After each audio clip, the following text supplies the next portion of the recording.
You're listening to another episode of the Turn Autism Around podcast. I'm your host, Dr. Mary Barbera, and today I'm doing a solo show by myself and talking all about how to get kids to answer WH questions, talking all about the power of the intraverbal and a great free intraverbal assessment tool created by Dr. Mark Sundberg. I'm going to talk all about it, whether your child or client is not talking at all. We're going to talk about the first intraverbals to teach, or if your child is relatively quote unquote high functioning, how you can help him or her get to a higher level through learning intraverbals. So let's get to this important episode on the intraverbals.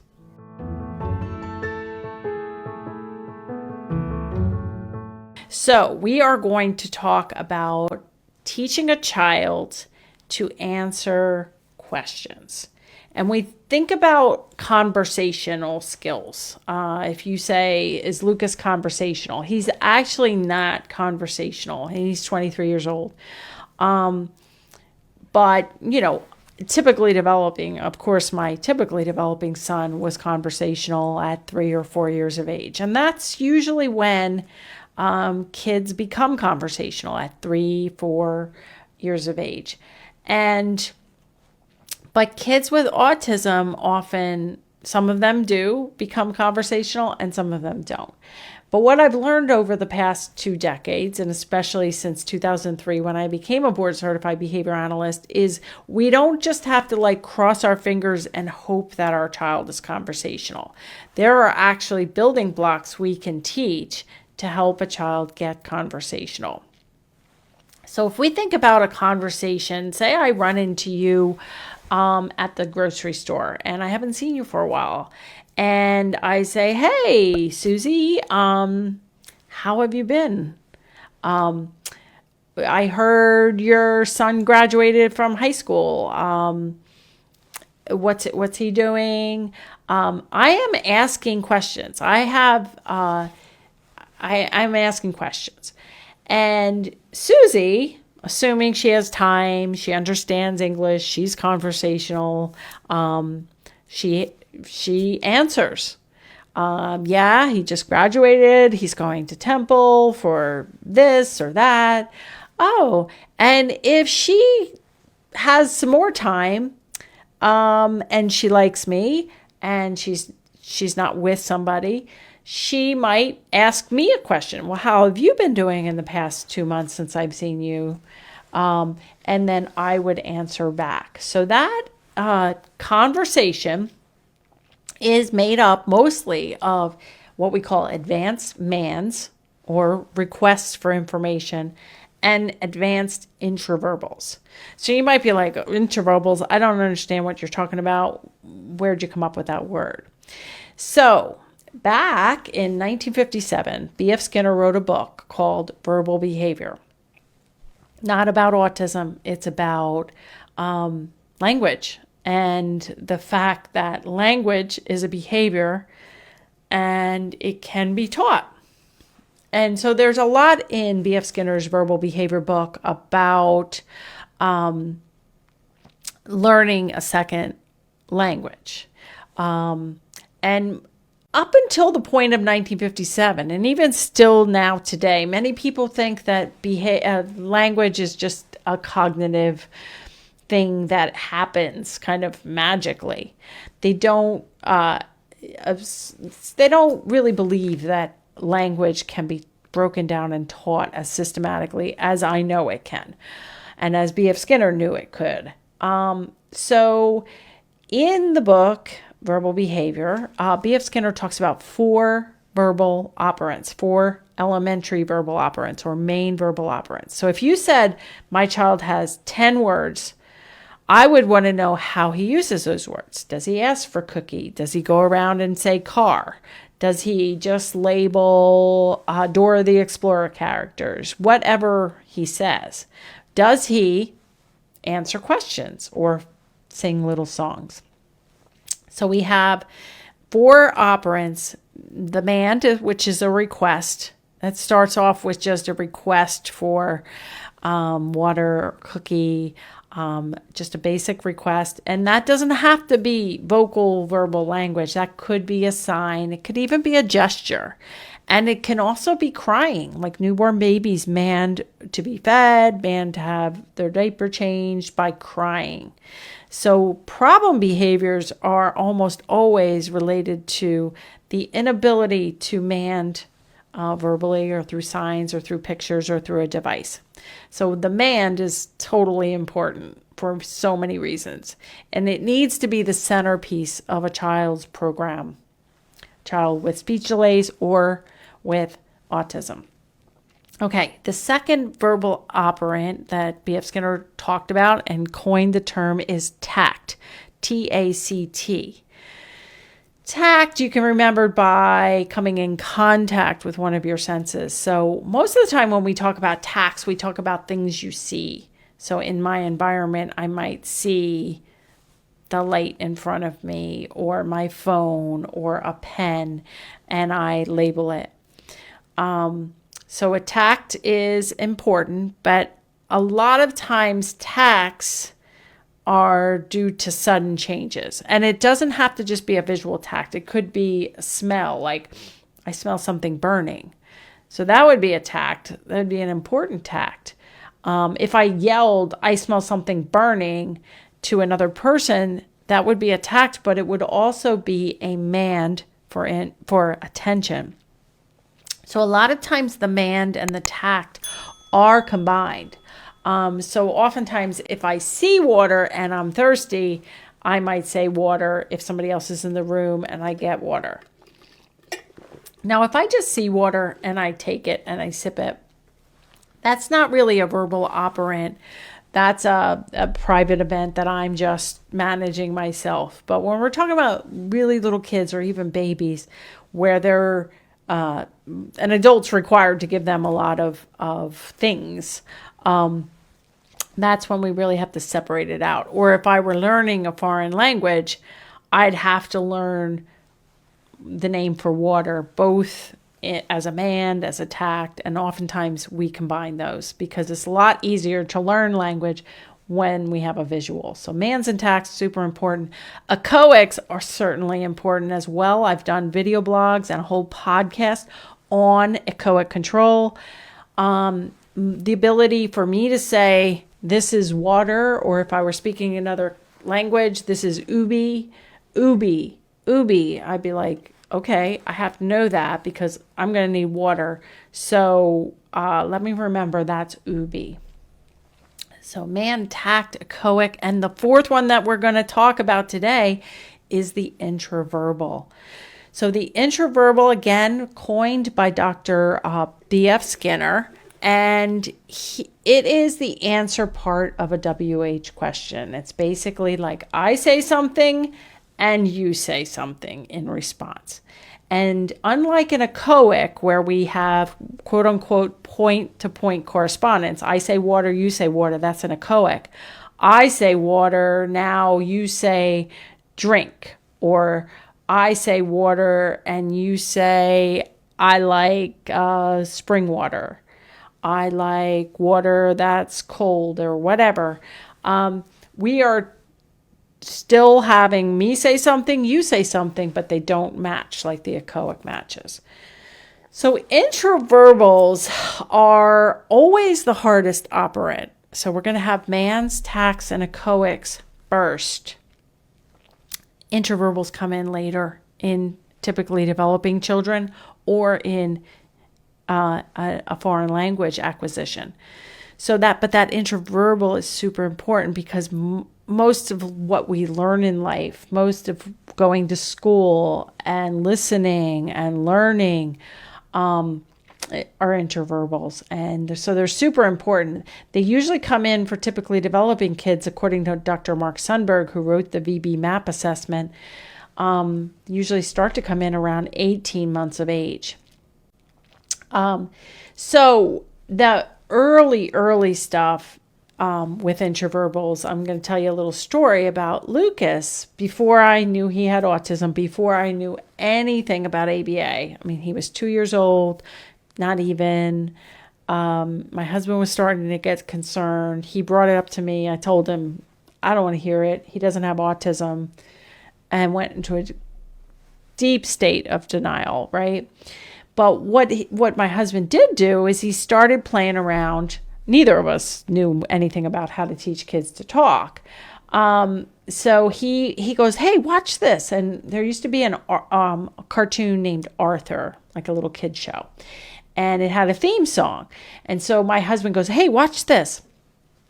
And he said, so Charlie said, and I said, and Lucas said, hey. Charlie said, what a wonderful kind of, Lucas said, day. Charlie said, you can learn to work, and Lucas said, play and get along with each other. So he was doing fill in the blanks to the last word of songs, which was an intraverbal fill-in, which is the most baby kind of fill-ins, the most baby kind of intraverbals. But I had no idea what that was. I was like, oh, that's cool. And you can do the same thing with Twinkle, Twinkle, Little.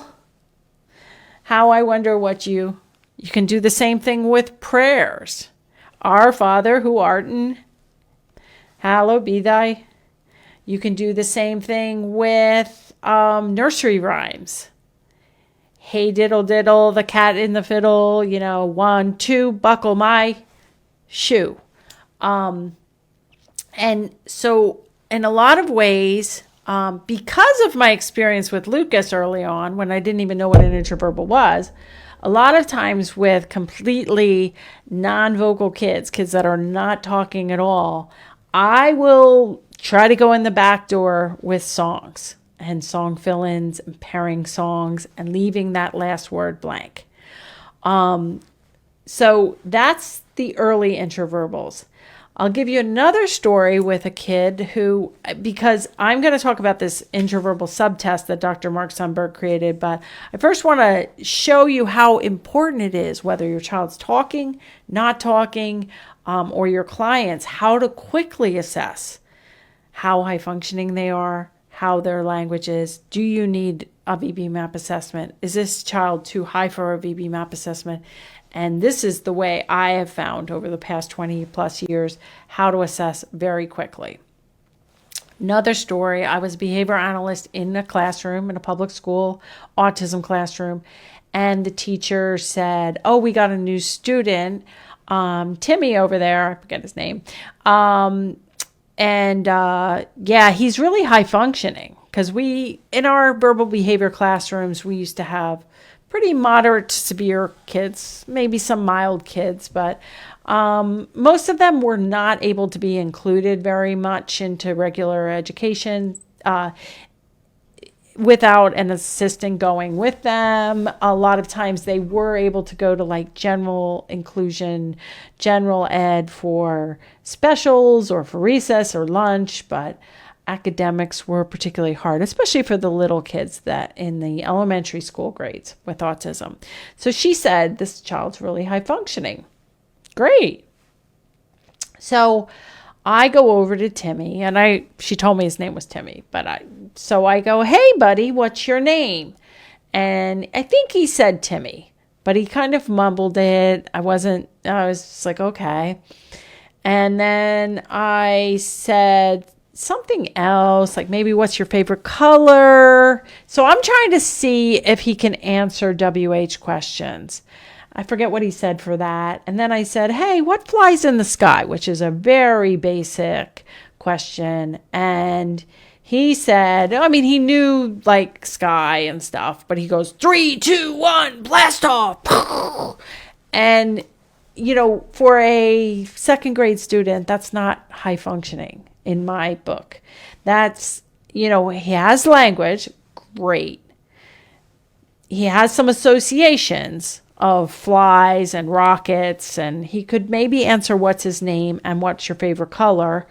So he had some good skills, but I have found that it is a quick, easy way to determine how high functioning language-wise a child is. I had another client, I did an independent evaluation one time, went in, mom got a phone call, so she was 9. Mom decided to homeschool her because she was afraid she was going to get kicked out of school. She was overturning desks. She was getting so upset. And I started asking her, hey, what are some things you wear? Dresses, shorts, pants, capris, socks, shoes, underwear. Sounds really great. What are some animals? Listed a full host of animals. Hey, some colors? Okay, she's fine with that. Then I got a little more abstract, which is, tell me some things that are usually red. Now, it was Christmas time, because I remember her staring at the Christmas tree, and she said Christmas lights. But I am looking for an intraverbal, which is no visuals. So basically, close your eyes and picture something that's red, which would be like a stop sign, a strawberry, those sorts of things. So I go, oh, honey, can you close your eyes and tell me something that's red? Because I didn't want her looking around the room and saying, well, there's a red chair and there's a red bird that's a statue. So I was like, oh, could you close your eyes and tell me something that's red? And she started screaming at me, don't tell me to close my eyes. I was like, oh my gosh. So when it went from relatively easy for her, categories that she had learned since preschool, remember she was 9 years old, to really hard for her, which was tell me some things that are usually red, which isn't that hard, but she didn't know it. And so she would get very upset when the questions would go from relatively easy that she knew to hard. She also, I think somebody asked a question earlier, she would also get upset if you marked her as having an error. I remember the same girl I was assessing later in the day with like, why do you brush your teeth? And she would say things like, because there's toothpaste. And so obviously she's like that other boy that was quote unquote high functioning. She had some association memory and that sort of thing, but that's not why you brush your teeth. So I would write like a negative down or circle the negative so I could kind of keep track of like where she was at. And she got very angry that I was marking her as negative, even though I was trying to do it very discreetly. And she started screaming at me, grabbing the pencil. And so all of these examples, whether we're talking about Lucas very early on, filling in the Arthur song to Arthur fill-ins, whether we're talking about the the new boy at school who said 3, 2, 1, blast off when I asked him what flies in the sky, or this girl who was really good at answering some category questions, but then got very confused with others. These are all intraverbal responses. And so Dr. Mark Sundberg, who wrote the foreword for my first book, The Verbal Behavior Approach, he also wrote the VB-MAPP assessment, which is brilliant assessment. My verbal behavior bundle of courses really dives deep into assessing and programming using the VB-MAPP assessment. But part of the VB-MAPP assessment are the supplements that are they're not really a part of the VB-MAPP assessment, but they are really helpful. And today I want to talk a little bit more about the VB-MAPP assessment. Now, in the comments or show notes below here, we are going to put in a link that you can go to Mark Sundberg's website, avbpress.com. Under the VB-MAPP supplementary information, you can download for free this intraverbal assessment subtest. And it is really quite tricky to assess a child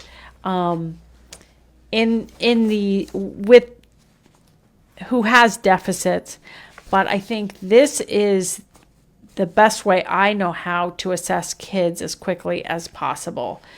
And then to learn how to program for them. I'm not going to really be able to show that or talk to you about programming specifically, because obviously it involves a lot more of these processes. And you want to be careful that you program for intraverbals very carefully. Otherwise, you're going to end up with a kid who scripts, who gives rote responses, and is not very flexible. So the intraverbal subtest, again, you can download it for free. It has 8 groups of responses. So the first group of responses are those fill in the blanks to songs or to easy things like 1, 2, blank. Ready, set, blank. Peek-a-boo. Happy birthday to head, shoulders, knees, and then others, just word fill-ins like a dog says and a kitty says.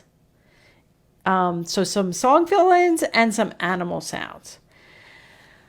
So the other thing I want to say is if you go through these, some kids can't really sit and attend as you go through everything. But if they get 8 out of 10 right in the group, then you can pretty much go to the second group. That could be a different sitting. You don't have to do this sitting at a table. You could do this assessment on a swing.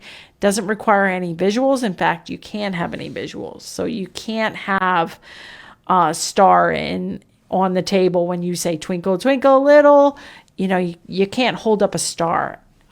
You can in terms of teaching. That is one of the teaching techniques that I use. But in terms of just an assessment, there's no materials needed.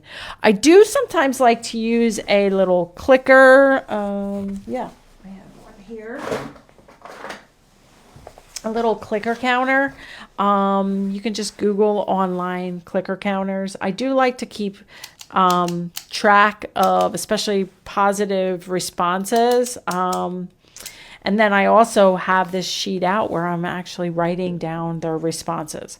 So if it's close, like the girl with the why do we brush our teeth, and she says tooth because there's toothpaste, I'd want to actually, in addition to writing minus for that one and not giving her credit, I would write down the exact response. Even typically developing kids might have very different kind of responses. Okay. So group 1 is those fill in the blanks to songs, and then some animal sounds. Group 2 are things like what's your name, shoes and socks, you ride now